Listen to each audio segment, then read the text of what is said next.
மகா சிவராத்திரி ஈசனுடன் ஓர் இரவு பிப்ரவரி 26 சத்குருவுடன் நேரலையில் இணையுங்கள்.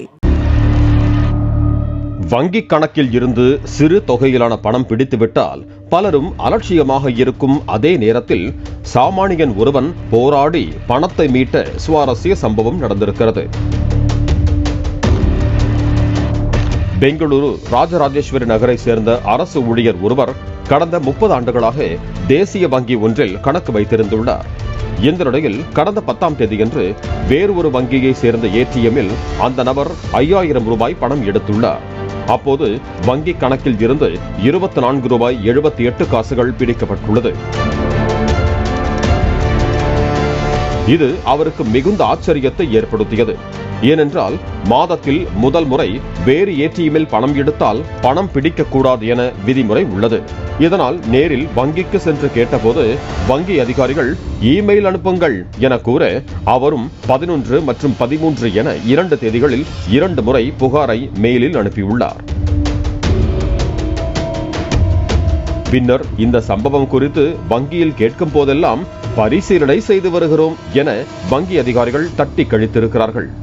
இதனால் அடுத்த முயற்சியை கையில் எடுத்த அரசு ஊழியர் ஜேசி ரோட்டில் உள்ள வங்கியின் தலைமை அலுவலக அதிகாரிகளிடம் நேரடியாக புகார் தெரிவித்தார். அப்போதும் உரிய நடவடிக்கை எடுக்கப்படவில்லை என கூறப்படுகிறது.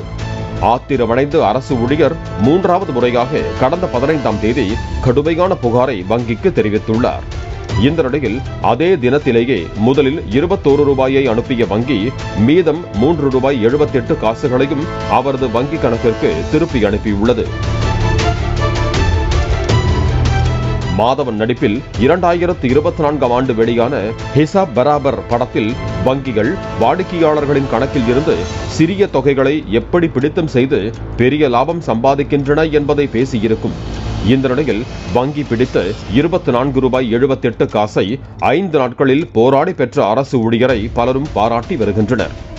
சிறிய தொகைதானே என அலட்சியம் செய்யாமல் தொடர்ந்து போராடினால் வெற்றி கிடைக்கும் என்பதற்கு இந்த சம்பவம் ஒரு உதாரணமாக அமைந்துள்ளது.